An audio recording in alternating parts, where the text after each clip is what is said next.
ரமலான் பெருநாள் super Saravana stores. உங்க கனவு கரியருக்கு ரைட் டெஸ்டினேஷன் தேடுறீங்களா? அதுக்கு நீங்க சூஸ் பண்ண வேண்டியது சேரன் குரூப் ஆஃப் இன்ஸ்டிடியூஷன்ஸ் தான். கோயம்புத்தூர்ல SMS arts and science and Cheran health science, காங்கேயம்ல Cheran arts, Cheran women's college, Cheran college of டெக்னாலஜின்னு எல்லாமே ஒரே ட்ரஸ்டட் இன்ஸ்டிடியூஷன்ல. Admissions open. கால் 7708441116. வணக்கம் நேயர்களே, நான் உங்கள் கார்த்திக். நம்முடைய சிறப்பு நேர்காணலில் மூத்த பத்திரிகையாளர் கோட்டீஸ்வரன் இணைந்திருக்கிறார். அவரிடம் விரிவாக பேசலாம். வணக்கம் சார்.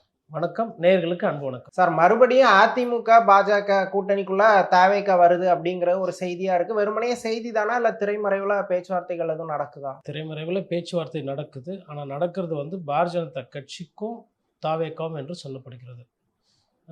பாரதிய ஜனதா கட்சியில் அதை பற்றி கொள்ளும்போது யாரும் டிஸ்மிஸ் பண்ண மாட்டாங்க. ஆனால் அதை ஆதரவாக யாருன்னா பேசினாங்கன்னா அவங்க பதவியிலிருந்து நீக்கப்படுவாங்கன்ற மாதிரி வார்னிங்கும் கொடுக்குறாங்க. ஸோ இதுவும் இருக்குது, அதுவும் இருக்குது ஆனால் இல்லை, இருக்குது ஆனால் இல்லைன்ற மாதிரி போயிட்டுருக்கு. அதிமுகவில் ஒரு சில பேர்கிட்ட சோர்ஸஸ் கிட்ட கேட்கும்போது என்ன சொல்கிறாங்கன்னா, முன்னாடி ஆசைப்பட்டோம், பேசணும், அவர் கனவு உலகத்தில் இருக்கிறாரு, திருப்பி அவரை நம்பி இறங்க முடியாது, அதனால் நம்ம கூட்டணி இதுதான், இந்த கூட்டணிக்கு என்னவோ அது வேலையை பார்த்துட்டு போகலாம், அவரோட ஆசைகள் எதிர்பார்ப்புலாம் ரொம்ப அதிகமாக இருக்குது, அதனால் எங்களுக்கும் அதுக்கும் சம்மந்தம் இல்லை அப்படின்ற மாதிரி அவங்க தரப்பில் சொல்கிறாங்க. இதில் எது உண்மை, எது நம்பகத்தன்மை, இது வதந்தியா இல்லை உண்மையிலே பேசுகிறாங்களா கொள்கிறாங்கன்னா, இது என்ன பிரச்சனைனா இந்த சைட்லேருந்து தான் தகவல்லாம் வருது, பேசு பொருள்லாம் பிஜேபி சைட்லேருந்து தான் வருது. பட் தாவேக்கா சைட்லேருந்து அதை பற்றி எதுவுமே பேச்சுவார்த்தை எதுவுமே கிடையாது. பேசிக்காக தாவேக்கா என்ன நினைக்கிறாங்கன்னா, நம்ம இன்னமும் ஒரு பெரிய மாசு, நம்மளை நம்பி 4 பேர் வருவாங்க. காங்கிரஸ் அப்படி தான் பேசிக்கிட்டு இருந்தாங்க. காங்கிரஸ் ஏதோ வரோம், நாங்கள் போகிறோம், எங்களுக்கு மதிப்பு இருக்குது, மரியாதை இருக்குது, எங்களை கூப்பிட்றாங்க அப்படின்னு சொல்லிட்டு கட்சியில் காங்கிரஸ் நாமம் போட்டு போயிட்டாங்க. அதேமாதிரி பாஜகவுமே இதெல்லாம் பேசிட்டு கட்சியில் செட் ஆகாமல் பாஜகவும் இது இல்லாமல் நிதர்சனமான உண்மை என்னென்னா, விஜய் அவர்களை முதலமைச்சராக ஏற்றுக்கிட்டு போகிறதுக்கு எந்த கட்சியும் தயாராக இல்லை. First point. 2வது பாயிண்ட்டு, விஜய் அவர்களை கூட்டணிக்கு தலைமை தாங்குகிற பதவி அப்படி, அதாவது விஜய் தலைமையில் ஒரு கூட்டணி அப்படின்றதும் ரூல்ட் அவுட். இப்போ விஜய் முதலமைச்சருக்கும் செட் ஆகலை. இல்லை சம்டைம்ஸ் என்ன ஆகுனா, வேட்பாளர் வேறு யாருன்னா இருப்பாங்க, முதல்வராகவோ பிரதமர் வேட்பாளர். ஆனால் பட் ஒருங்கிணைப்பு குழுன்னு அந்த குழுக்கு தலைவராக போடுவாங்க. உதாரணத்துக்கு இந்திய கூட்டணி நிதிஷ்குமார் என்ன கேட்டார்னா, பிரதமர் வேட்பாளர் நீங்கள் ராகுல் காந்தியை வச்சுக்கோங்க, ஆனால் அந்த இந்திய கூட்டணி குழுக்கு தலைவராக நான் இருக்கணும் அப்படின்ற மாதிரி கேட்டிருக்கிறார். அதே மாதிரி பார்த்தீங்கன்னா, பிரதமர் மன்மோகன் சிங் இருந்தார், ஆனால் அந்த யூபிஏ குழுக்கு தலைவர் சோனியா காந்தி இருந்தாங்க. அப்போது அந்த மாதிரி ஒரு இடத்துக்குமே விஜய் அவர்கள் இல்லை. அதாவது நான் 2வது சொன்ன பாரு, அந்த குழு தலைவர் அப்படின்றது அது ரொம்ப அரசியலில் நீங்கள் ரொம்ப நாள் இருக்கீங்க, மெச்சூரிட்டி இருக்கீங்கன்னா தான் அந்த மாதிரி பக்குவத்தன்மை. ஆமாம், பக்குவத்தன்மை. ஸ்டாலினா கூட ஒருங்கிணைக்க கூப்பிட்டது அந்த மாதிரி. அது எப்படின்னா, முதலமைச்சராகவோ இல்லை ஒரு கட்சியினுடைய பொதுச் செயலாளர் தலைவரை தாண்டி வரக்கூடிய ஒரு இது. ஏன்னா உங்கள் பொசிஷன் உங்களை மாதிரியே ஒரு 4 முதல்வர் இருப்பாங்க, பிரதமர் வேட்பாளர் கூட அதில் இருப்பாங்க, அவங்களெல்லாம் சேர்ந்து ஹேண்டில் பண்ணோம், அந்த மாதிரி ஒரு பதவி. ஸோ அந்த மாதிரி ஒரு பதவி, அதாவது அவருக்கு இது தெரியுமான்னு தெரியல, பட் இதுக்கெல்லாம் பாசிபிலிட்டி இருக்குது. ஸோ ஒரு கூட்டணி தலைவர், கூட்டணி கட்சியினுடைய ஒருங்கிணைப்பாளர் அப்படின்ற விஷயமும் இல்லை. So 1 out, 2 out. 3வது என்ன சிக்கல்னா, 234 தொகுதியில் அவருக்கு வேட்பாளர் போடுவதற்கு ஆள் இல்லை. அதாவது ஆசைப்பட்டு வருவாங்க, ஆனால் சீட்டு கொடுங்கண்ணே அப்படின்னு. அது என்ன, இப்போ திடீர்னு ஒரு கோடி ரூபா 2 கோடி ரூபா பணம் கொடுத்தா அந்த பணத்தை எடுத்துகிட்டு போய் அவங்க தேர்தலுக்கு கரெக்டாக செலவு பண்ண முடியுமா?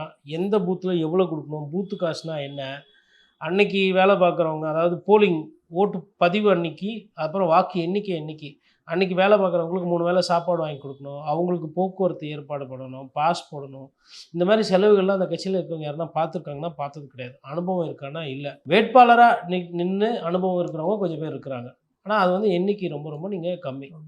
ஒரு 20 பேர் 25 பேர் இருப்பாங்க. இப்போ ஜேசிடி பிரபாகர் இருக்கிறாரு, செங்கோட்டையன் இருக்கிறாங்க, அந்த மாதிரி கொஞ்சம் பேர் தான் இருக்கிறாங்க. மிச்சவங்களுக்கெல்லாம் ஒரு பெரிய அனுபவம் இல்லை. ஸோ வேட்பாளர் போடுறதே அவருக்கு சிக்கல். ஆனால் இது எல்லாத்தையுமே காட்டிக்க மாட்டாங்க வெளியில். இது எல்லாமே இல்லாத மாதிரியே பண்ணிவிட்டு எங்களை அவங்க கூப்பிட்டாங்க, இவங்க கூப்பிட்டாங்க, ரூமர்ஸ் நிறைய போகும். இப்போது நயனார் நாகேந்திரன் என்ன சொல்கிறாரு, கும்பகோணத்தில் அப்படிலாம் எதுவும் நாங்கள் பேசலை, அதெல்லாம் வதந்தி அப்படின்னு ஒரு முற்றுப்புள்ளி வைக்கிறார். மீறி யாருன்னா பேசினா அவங்க மீது நடவடிக்கை எடுக்கப்படும், பொறுப்பிலிருந்து விடுவிக்கப்படும் அப்படின்ற மாதிரிலாம் சொல்கிறார் காட்டமாக. சம்மந்தப்பட்டது கட்சி தாவேக்காலேருந்து எதனா பதில் வருதா பாருங்க. இல்லை, இதெல்லாம் ரசிப்பாங்க. எப்பவுமே ரூமர்ஸை ரசிச்சுட்டே இருக்கிறாங்களோ? கரெக்டாக சொன்னீங்க. அவங்க எப்பயுமே இந்த ரூமர்ஸை, இந்த பேசு பொருள், சர்ச்சை, அதுக்கப்புறம் உண்மைக்கு புறம்பான செய்திகள், நம்மளை பற்றி எதாவது எது பேசினாலும் அதனால நமக்கு வளர்ச்சி, நல்லதோ கெட்டதோ, சர்ச்சையோ, டாக் ஆஃப் த சிட்டி, நம்ம பேசு பொருளாக இருக்கணும். அது நல்ல காரியத்துக்கும் இருந்தாலும் சரி, இல்லை கரூரில் விட்டு ஓடி வந்ததாக இருந்தாலும் சரி, அதை விரும்பக்கூடிய ஒரு தலைமை. அதாவது ட்ரம்ப் மாதிரி கிட்டத்தட்ட. ட்ரம்ப் பார்த்தீங்கன்னா அமெரிக்காவில் அப்படி தான். Oh people are talking about me, a Trump I'll give 40%, 50% அப்படின்னு. அதே மாதிரி தான் ஆக்ஷன்லாம் பார்த்தீங்கன்னா கிட்டத்தட்ட ட்ரம்ப் பாக்குவதர் மாதிரியே தான் இருக்கும் இவங்களோட சேட்டை எல்லாமே. ஏன்னா அவங்க வயசாகி தாவுவாங்க, இவங்க சின்ன வயசுலேயே தாவுறாங்க, அவ்வளோதான் வித்தியாசம். இப்போ ட்ரம்ப்பு ஜனாதிபதி ஆனதுனால உலகம் எப்பேற்பட்ட ஒரு சீரியடையை சந்திக்கிறது வந்து ட்ரம்ப் சாட்சி. இப்போ ட்ரம்ப்புக்கு பதிலாக வேறு யாரோ அங்கே அமெரிக்க ஜனாதிபதியாக இருந்தால் இவ்வளவு போர், இவ்வளவு செலவு, இவ்வளோ விரயம் கிடையாது. அந்த பைத்தியக்காரன் ஏதோ ஒரு பண்ண வேலைனால இன்றைக்கி இங்கே ஹோட்டல்லையும் ஃபாஸ்ட் ஃபுட்லேயும் சிலிண்டர் கிடையாது. நிறைய இடத்துல வந்து சிலிண்டர் இல்லாதனால லீவ் விட்டுடலாமா, கிச்சனை க்ளோஸ் பண்ணிடலாமா, வாழ்வாதாரம் முடங்குது. எதனால்? ஒரு பைத்தியக்காரனை ஒரு இடத்துல ஓட்டு போட்டு ஜெயிக்க வச்சதுனால. எதுக்கு சொல்கிறேன்னா, அரசியல் ஆளுமைகளாக இருக்கிறவங்க, அரசியல்வாதிகளாக இருக்கிறவங்களுக்கு ஒரு சில விஷயங்கள் அவங்க எடுக்கிறாங்கன்னா மக்களோட வாழ்வாதாரம் மேம்படுறதுக்கு அது உதவி செய்யலாம். அது வந்து நாசமாக போகிறதுக்கு உதவி செய்யக்கூடாது. இன்னொரு எடுத்துக்காட்டு சொல்கிறேன். இப்போ நிறைய இடத்துல வந்து இந்த மேயர் அவங்க கூட இந்த ஸ்கூட்டர் பைக்கெலாம் ஓட்டின்னு போயின்னுக்கிறாங்க பார்த்தீங்கன்னா, வாட்டர் ஸ்கூட்டர். அதாவது சென்னைக்கு பக்கத்தில் இருக்கிற ஏரி குளத்தெல்லாம் சுத்திகரிச்சு பண்ணி அதில் வந்து ஸ்கூட்டர் ஓட்டுற மாதிரி. இதில் என்னென்னா, நிறைய குவாரி இருக்குது, குவாரியில் தண்ணியெல்லாம் இருக்குது. அங்கே கூட வந்து நீங்கள் அதை ரெகுலேட் பண்ணி பைக்கு மாதிரி கூட ஆப்ரேட் பண்ணலாம். இல்லை அந்த தண்ணி அங்கே எதனா வந்து ஆக்டிவிட்டீஸ் கூட ட்ரை பண்ணலாம். அது சேஃப்டியும் பார்க்கணும். ஏன்னா குவாரிலாம் வந்து நிறைய குவாரி வந்து டேஞ்சரஸ் சைட்ஸாக இருக்கும். போய் உருண்டு விழுந்தீங்கன்னா உயிரிழப்பு வரலாம். அப்போது ஒரு இடத்த வந்து நீங்கள் ஒரு விஷயத்துக்கு எடுத்து ப்ரொமோட் பண்ணுறீங்கன்னா அதோடைய சாதகம் என்ன, பாதகம் என்ன, ரெண்டுத்தையுமே பார்க்கணும். இப்போ குவாரியில் நீங்கள் தண்ணி இருக்குது, அந்த தண்ணியில் வந்து நம்ம தீம் பார்க் பண்ணலாமா, இல்லை அந்த தண்ணியில் மோட்டர் ஸ்போர்ட் வச்சா அது தகுமா, செட் ஆகுமா, டேஞ்சராக பார்க்கணும். அதே மாதிரி ஒரு சாதாரணமாக ஒரு ஏரி இருக்குது, அது அங்கேருந்து விவசாயத்துக்கு நிலவத்துக்கு தண்ணி போகுது அப்படின்னா அதில் போய் நீங்கள் ஸ்கூட்ரு விடும்போது இல்லை வாட்டரில் போட்டு விடும்போது என்னன்னா, தண்ணி இல்லைன்னா போட்டு விட முடியாது. போட்டு விடணும்னு சொல்லிட்டு என்ன பண்ணுறாங்க, மதகெல்லாம் மூடிட்டு மணலில் இப்போ பிரச்சனை. இன்னைக்கு காலைல கூட செய்தித்தாளெலாம் வந்துடுது. அதாவதுங்க, சென்னை மாதிரி ஒரு மாவட்டத்தில் ஏதோ அத்திப்பூத்தா மாதிரி எங்கேயோ மூலையில் ஒடுக்கில் கொஞ்சம் பேர் விவசாயம் பண்ணுறாங்க. கத்திரிக்காய் செடி போடுறாங்களோ, இல்லை நெல் வைக்கிறாங்களோ, இல்லை ஏதோ கொய்யாக்கா, வாழை ஏதோ ஒன்று இருக்குது, விவசாயம் பண்ணுறாங்க. ரொம்ப ரொம்ப ரொம்ப கம்மி. அது வந்து அதுதான் ஃபஸ்ட்டு ப்ரையாரிட்டியாக இருக்கணும். போட்டு மெரினா பீச்சில் கூட விட்டுக்கலாம், பிரச்சனை கிடையாது.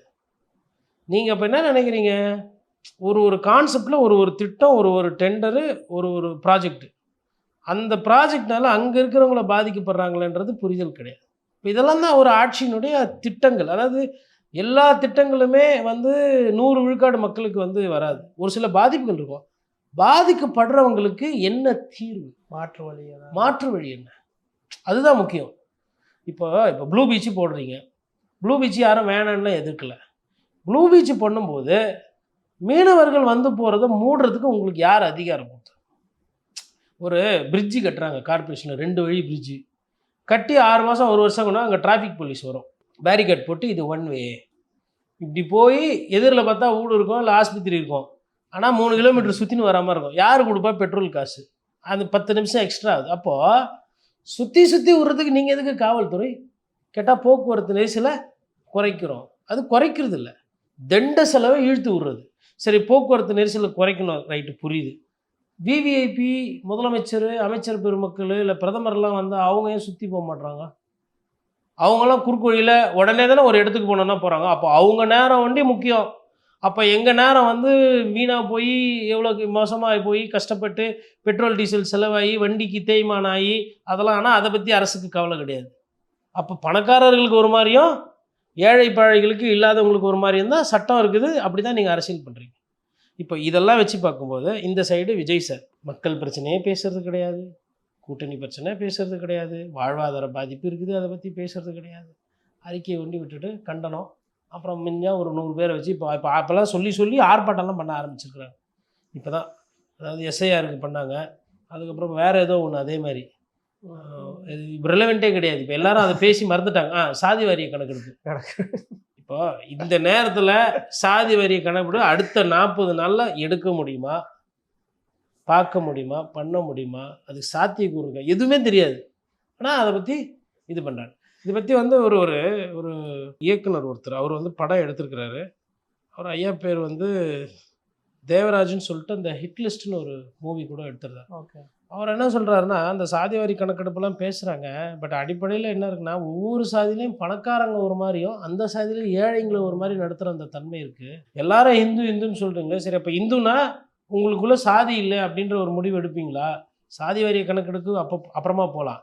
அந்த குறைந்தபட்ச ஒரு ஒத்துமை இருக்கா அப்படின்ற மாதிரி அவர் ஒரு முகநூல் பதிவில் கேள்வி கேட்டிருந்தார்.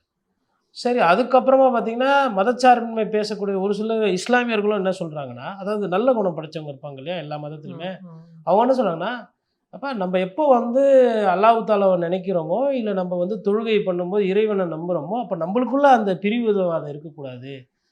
இஸ்லாத்துல இவன் இந்த சாதி, இவன் இந்த சாதி, இவன் பணம் வச்சவன் பணம், இதெல்லாம் இருக்கக்கூடாதுன்ற மாதிரி தான் எல்லாம் பேசுகிறாங்க. ஆனால் கடைசியில் இது எங்கே போய் நிற்கிது? சாதி வாரிய கணக்கெடுப்பில் போய் நிற்கிது. அப்போது இது வந்து ஒரு சிக்கல். இப்போ இதில் வந்துட்டு இவர் வந்து ஏதோ கருத்து சொல்ல நினைக்கிறார் விஜய் சார். நான் அதுக்குள்ளே டீட்டெயிலாக போகல. ஏன்னா அவங்க வந்து எதையுமே வந்து நுனிப்புல்ல மேய்ஞ்சிட்டு போகக்கூடிய தன்மை படைத்தவர்கள். அது முழுசாக சப்ஜெக்ட் என்னன்னு தெரியாது. அப்போ அந்த கட்சியினுடைய சிந்தனை என்பதே அது மாதிரி தான் இருக்குது. ஓகே, இப்போ விஜய் வந்து அவர் கட்சி தொடங்கி ஒரு தொடக்க காலத்தில் அவர் மேலே ஒரு பாசிட்டிவான ஒரு இமேஜ் இருந்துச்சு. ஆஃப்டர் கரூர் இன்சிடென்ட் தொடர்ந்து எதிர்மறையான இன்சிடென்ட்டுக்கு மட்டும்தான் விஜய் அறியப்படுறாரு. இப்போ அவர் பர்சனல் விஷயத்தில் ரொம்ப அவர் நேம் டேமேஜ் ஆயிடுச்சு. இதுக்கப்புறம் விஜயை கூட்டணிக்கு கொண்டு வர்றதுனால ஏடிஎம்கே பிஜேபி அலைன்ஸ்க்கு என்ன பெனிஃபிட் இருக்கும்? ஏன் பிஜேபி இன்னமும் அதை ட்ரை பண்ணுறாங்க? அது நல்ல கேள்விங்க. அவருக்கு வந்து பேசுபொருளில் இருக்கிறாரு. ஆனால் அவருக்கு முதல்ல இருந்த அந்த நம்பிக்கை, அந்த அந்த வசீகரம் என்பது கொஞ்சம் கொஞ்சமாக குறையும். அது எவ்வளவு குறைஞ்சாலும் கடைசியில் ஒரு லெவலில் போய் நிற்கும். இப்போ ட்ரம்ப் வந்து பண்ணுறது சரியில்லைன்னு நான் போய் அமெரிக்காவில் சொன்னேன்னா, hey you don't know about Trump MAGA அப்படி அந்த மாதிரி அவங்களே பேசிக்குவாங்க, அவங்களே ஜோக் அடிப்பாங்க, அவங்களே பாட்டு போட்டு ஆடுவாங்க. அது ஒன்றும் பண்ண முடியாது. இது ட்ரம்ப் மேனியா அது. அதே மாதிரி கிட்டத்தட்ட இவருமே அது நீங்கள் என்ன தான் பேர் கெட்டு போனாலும் விஜய் என்ன தான் அப்படின்னு நின்றுடுவாங்க. அது வந்து நீங்கள் உடனேலாம் ஒரே தேர்தலெல்லாம் குணப்படுத்த முடியாது. ஸோ அந்த மாதிரி இருக்கிறவங்க என்ன பிரச்சனைனா, அவங்க வந்து வாக்கு விகிதாச்சாரம் சேரும். இப்போது இவ்வளவும் பேசி இப்போது இன்னொன்று இது உடச்சி சொல்லணும்னா, பாஜக ஏன் இதை முயற்சி பண்ணுது அப்படின்னா, பாஜகவுக்கு என்ன தெரியும் அப்படின்னா, ஒரு விஷயம் நல்லா தெரியும். இந்த வாக்கு விகித கூட்டல் கழித்தல் நல்லா தெரியும். விஜய் சாருக்கு தெரியாது, ஆனால் பாஜகவுக்கு தெரியும். விஜய் என்ன நினைக்கிறாருன்னா, அவர் வச்சிருக்கிறத வச்சே முதலமைச்சராகலாம் அவர் நினச்சின்னு இருக்காரு. இவங்க என்ன சொன்னால், எப்பா ஸ்கூல் பையன் மாதிரி பண்ணாதீங்கப்பா, அப்படிலாம் வர முடியாது. நீ எங்கள் கூட வந்தீங்கன்னா நீ துணை முதல்வர்னா ஆகலாம். ஆட்சி மாற்றம் நீங்கள் சொல்கிற ஆட்சி மாற்றம், உங்களுக்கு எதிராக இருக்கிற திமுகவை நீங்கள் வீழ்த்தணும்னு நினைக்கிற திமுகவை தான் நாங்களும் வீழ்த்தணும்னு நினைக்கிறோம். எதிரிக்கு எதிரி நன்மை, அதனால் வந்து நீங்கள் வரலாம் அப்படின்ற அந்த அடிப்படையில் கூட வைப்பாங்க. இல்லை இந்த சைட்லேருந்து பார்த்தீங்கன்னா, விஜய் அவர்கள் புத்திசாலியா இல்லையா அப்படின்றது தான் இந்த தேர்தல். Is he a politically intelligent person or is not an intelligent person? இப்போது விஜய்க்கு தெரியும் அவர் எந்த மாதிரி அரசியல் பண்ணுறாரு, எவ்வளோ உழைக்க தயாராக இருக்கார், அவரோட வீரியம் எவ்வளோ, தொண்டர்களோட பலம் என்னன்றது அவருக்கு தெரியும். அப்போ தெரிஞ்சவர் அவர் என்ன நினைக்கிறாரு, மேபி தனியாக போகிறாருன்னு வச்சுக்கோங்களேன், 100% தோக்குறது உறுதி. தோக்குத்துட்டு ஒரு வேளை திமுக திருப்பி வருதுன்னா தாவேக்காவை சின்ன பின்னமாக ஆக்குறதும் உறுதி. அதில் மாற்றுக்கிறதே கிடையாது. ஐயா முதல்வர் ஸ்டாலின் மாதிரி உதயநிதி ஸ்டாலின் விட்டுட்டுலாம் வேடிக்கை பார்ப்பார். இன்னொரு உண்மை என்னென்னா, உதயநிதி ஸ்டாலின் வந்து ஸ்டாலினை விட ஸ்மார்ட். எப்படி ஸ்மார்ட்டுன்னா, ஒரு சில விஷயங்கள் சொன்னால் கேட்கக்கூடிய தன்மை இருக்குது. இப்போ முதல்வர்னும் போது அந்த அமைச்சர் இந்த அமைச்சர் சுற்றி அதிகாரி எப்பவுமே இருப்பாங்க. உதயநிதிக்கு அந்த பேகேஜ் கிடையாது. ஒரு கருத்து அப்படின்னா அதை உள்வாங்கிற அந்த கெப்பாசிட்டி இருக்குது. இவ்வளோ பேசிகிட்டு இருக்காப்புல அமைதியாக இருக்காப்புலன்னா என்ன அர்த்தம்னா, நேரம் வரட்டும்னு அர்த்தம். எல்லாம் கேட்பாங்கன்னா உதயநிதி எதுவுமே பண்ண மாட்டார் அமைதியார், அப்படி இல்லை, நேரம் வரட்டும். எனக்கு நேரம் வரும்போது சும்மா தொடுறதுலாம் இருக்காது. அப்போ அன்றைக்கி திமுக இளைஞரணி யார், உதயநிதி யார் அப்படின்றத சேர்த்து வச்சு செஞ்சுக்கலாம், ஒன்றும் அவசரம் கிடையாது. இப்போது நம்மளோட நோக்கம் வந்து தேர்தல், தாவேக்க பேச்சு இப்போ நம்ம போவேன்ன்றது உதயநிதியோட புரிதலாக இருக்குது. அப்போ அவர் திருப்பி வராங்கன்னா இன்ஃபேக்ட் முதலமைச்சராக ஆகிடுவார். அவர் இன்றைக்கி துணை முதல்வர், நாளைக்கு முதல்வர். அப்போ அவர் முதல்வராக உட்கார்றாரு, இல்லை இன்னும் பவர்ஃபுல்லாக துணை முதல்வராக தொடர்றாரு அப்படின்னா உதயநிதி ஸ்டாலின் இந்த மாதிரி பார்த்துக்கிட்டு இருப்பாரா? கரூர் மாதிரி இல்லை, கரூரில் கால்வாசி விஷயம் மாதிரி எதனா ஒரு சின்ன சம்பவம் நடந்தாலும் he will take a political decision. அதனால் விஜய்க்கு வந்து தொடர்ந்து சிக்கல் இருக்குது. இன்னொன்று, அவர் எப்படியா இருந்தாலும் எதிர்கட்சி தான். ஒன்று திமுக ஜெயிக்கும், இல்லை அதிமுக ஜெயிக்கும். வரலாறு பிரகாரம் பார்த்தா ஆட்சி மாற்றம் என்பது திமுக இருக்கும் உயரும், அதிமுக ஆட்சிக்கு வரும். ஒருவேளை அதிமுக வந்தால் கூட எடப்பாடி பழனிசாமி கரூரில் உனக்காக குரல் குத்தினேப்பா, உனக்காக சட்டமன்றத்தில் பேசினேனப்பா, ஒருத்தர் இருக்காங்க அவர் கட்சி அம்மா எப்படி வச்சுருந்தாங்கன்னு உங்களுக்குலாம் தெரியும்னு நிறைய வாழைப்பழத்தில் ஏற்றி குத்துற மாதிரி, அதாவது நட்பு பாராட்டினவங்களுக்கு திருப்பி நட்பு பாராட்டாமல், நன்றி இல்லாமல், விசுவாசம் இல்லாமல், குறைந்தபட்ச நாகரிகத்தை கூட இல்லாமல் அந்த கட்சியும் அந்த கட்சி தலைமையும் கிண்டல் பண்ணி நக்கல் பண்ணி நையாண்டி பண்ணிட்டீங்க. எடப்பாடி பழனிசாமி என்ன அவர்னா கௌதம புத்தரா? நம்ம இந்தியா தியானம் பண்ணி பாவம் விஜய் ஏதோ சொல்லிட்டாப்புல, தம்பி சின்ன வயசு ஃபஸ்ட்டு எலெக்ஷன் அப்படி எல்லாம் விட்டு போவாரா? அவர் என்ன நினைப்பார், இப்போ வேணாம், நான் கூப்பிட்டேன் வரல, ஆனால் அந்த அந்த இந்த படத்தில் சொல்லுவாங்கல்ல, காயம் போயிடுச்சு ஆனால் வடு இருக்கே அப்படின்னு சொல்லுவாங்கல்ல இறுதி சுற்றுல, அந்த மாதிரி அவருக்கு வடு இருக்கும். அவரும் வச்சு செய்கிறது ஒரு ஏன் அப்படின்னா, உதயநிதி ஸ்டாலின் ஸ்ட்ரைட் எதிரி, இவர் விட்டா என்ன சொல்கிறாரு, இவர் தான் அடுத்த எம்ஜிஆர்ன்றாரு. கட்சியில் ரெட்டலை சின்னம் கேட்டவங்களே நாங்கள் இப்படி பண்ணிட்டோம். ரொம்ப நாளாக இருந்த ஓபிஎஸ் அவரையே ஓரம் கட்டியாச்சு. நான் தான் புதுசாக எல்லோரும் சொன்னாங்க, யார் யாரெல்லாம் அந்த டைட்டிலுக்கு கிளைம் பண்ணாங்களோ அவங்களெல்லாம் ரவுண்டு போட்டு முடிச்சாச்சு, தோச்சு போட்டாச்சு. இப்போ அடுத்து வந்து இப்போ இவர் ஒருத்தர் புதுசாக வந்துடுறாரு வெளி கட்சியிலேருந்து. இப்போ இவர் ஒரு வேளை முதலமைச்சர் ஆகிறார் எடப்பாடி. இது ரெண்டு உறுதிங்க. ஒன்று திருப்பி முதல்வர் ஸ்டாலின் ஆட்சி தொடரும், இல்லைன்னா எடப்பாடி பழனிசாமி முதலமைச்சர் ஆகிறது உறுதி. இது ரெண்டு தான். ஒன்று இபிஎஸ் சீஃப் மினிஸ்டர், இல்லைன்னா ஸ்டாலின் அவர் சீஃப் மினிஸ்டர். இவங்க 2 பேர் தான். இந்த 2 பேரில் யார் ஜெயிச்சு முதலமைச்சர் ஆனாலும் தர்ம அடி விஜய்க்கு விடும். தேர்தல் நேரத்தில் இப்போ ஏதோ நம்ம பெண்ண வேணாம் பேச வேணாம்னு சொல்லிவிடும். அதாவது எப்படி பண்ணுவாங்கன்னா, இப்போ உங்கள் கூடலாம் நம்பி வந்தாங்களே, அவங்களாம் எதுக்காசரம் வந்தாங்க? டெய்லி காலைல 50 லிட்ரு ரத்த தான முகாம் நடத்தணும், இல்லை ஒரு 500 பேருக்கு வந்து ஐயா பட்டினத்தார் மாதிரி சாப்பாடு போடணும், இல்லை பத்திரகிரியார் மாதிரி ஆன்மீக சொல்லாடல் பண்ணணும், இல்லை டாக்டர் சாந்தா மாதிரி வருஷத்துக்கு இவ்வளோ பேருக்கு கேன்சரை குணப்படுத்தணும். இப்படி ஒரு நோக்கத்துக்காக அவங்க வந்திருக்கிறாங்க. அவங்க ஒரு பொலிட்டிக்கல் பவருக்கு தான் வந்தது. கரெக்டாக பதவிக்காக வந்துக்கிறாங்க. அப்பா விசில் நின்னா ஓட்டே வரல, அதான் வந்துக்குதாப்பா 8%. நோ உனக்குண்ணா 8ண்ணா, எனக்கு அது கூட இல்லைண்ணா, அப்பா எனக்கு 13 வந்துச்சுப்பா அப்படின்னு அங்கே ஒருத்தர் பெருமையாக பேசுவார். ஒருத்தர் வந்து லூஸு 13 வந்தாலும் 8 வந்தாலும் 7 வந்தாலும் தோத்தது தான்டா, 20 வாங்கினாலும் தோத்தது தான் அப்படின்னா, அப்புறம் அண்ணன் செங்கோட்டையன் பார்ப்பாங்க. அவர் என்ன செங்கோட்டையனே போயிடுச்சு அப்படின்வாங்க. இதை தானேப்பா ஃபஸ்ட்லேருந்து சொல்லுங்கிறாங்க, போயிடும், ரெட்டையில் நின்று ஜெயிக்கிறது வேறு சின்னத்தில் நின்று ஜெயிக்கிறது வேறு அப்படின்றது இதெல்லாம் நடக்கும். அப்போ என்ன ஆகிடும், இந்த தம்பிமார்கள் அந்த போனாங்க இல்லையா, விசில் அடிக்கிறவங்க தேர்தலுக்குன்னு போனவங்க தனியாகிடுவாங்க. இந்த தேர்தலுக்கு பதவி அரசியல்னு போனவங்களுக்குலாம் இதில் இருந்தால் வேலை ஆகாது போலதுன்னு சொல்லிட்டு திருப்பி வேறு கட்சிக்கு போயிடுவாங்க, இல்லை எந்த கட்சியிலேருந்து போனாங்களோ அந்த கட்சிக்கு திருப்பி போயிடுவாங்க. அப்போ விஜய் வந்து கூட்டணியால் இன்றைக்கி தனித்து விடப்பட்டிருக்கிறார், நாளைக்கு கட்சி ரீதியாகவும் தனித்து விடப்படுவார். சொந்த நிர்வாகிகள் எண்ணிக்கையே குறையும். இப்போது நடிகையோட விமர்சனம் வந்த உடனே பெண் ஆதரவாளர்கள் இல்லை பெண் நிர்வாகிகள் நல்ல கேள்வி கேட்குறாங்க, நாக்கு புடுங்குற மாதிரி கேள்வி கேட்குறாங்க. உண்மையிலே வந்து தமிழ் சமுதாயம் அவ்வளோ மோசமாக போகலை, கலாச்சாரன்றது இன்னமும் வந்து இங்கே பாதுகாக்கப்படுகிறது அப்படின்றதுக்கு இவர்கள்லாம் எடுத்துக்காட்டு. அப்போ அவங்கள வந்து அவங்க கருத்து சொல்கிறாங்க, தோத்தா கழுவி ஊற்றுறதுக்கு நிறைய பேர் காத்துட்ருக்குறாங்க. அவங்க கண்டிப்பாக விமர்சனம் பண்ணுவாங்க, அவங்க நிறைய பேர் அவரை விட்டுட்டு வந்துடுவாங்க. இப்போ விஜய் வந்து புத்திசாலியாக இருந்தார்னா தன்னோட இந்த இழப்பெல்லாம் தடுத்து நிறுத்தணும்னா, ஒன்று அவர் தலைமையில் கூட்டணி அமைக்கணும், இல்லைன்னா அவர் எதனா ஒரு கூட்டணிக்கு போகணும். இல்லை நான் தனியாகவே பக்கா மாசு அப்படின்னும் பொழுது என்ன ஆகிடும்னா, இன்றைக்கி பேசு பொருளாக இருக்கு இல்லையா, நாம் தமிழர் கட்சியோட வாக்கு விகிதாச்சாரம் குறையும் அப்படின்றது அது வந்து தேர்தலுக்கு பிறகு சரியாகும். ஏன்னா நிறைய பேர் என்ன நினைக்கிறாங்க, இப்போ 2 சாய்ஸ் ஆகி போச்சு. திமுக அதிமுகவுக்கு மாற்றுன்னு சொல்கிறது 2 பேர், ஒன்று விஜய், இன்னொன்று அண்ணன் சீமான். அப்போ விஜய் அவர்கள் வந்து என்ன பண்ண போகிறார் அப்படின்னு இந்த தேர்தல் முடிவுக்கு காத்திருப்பாங்க.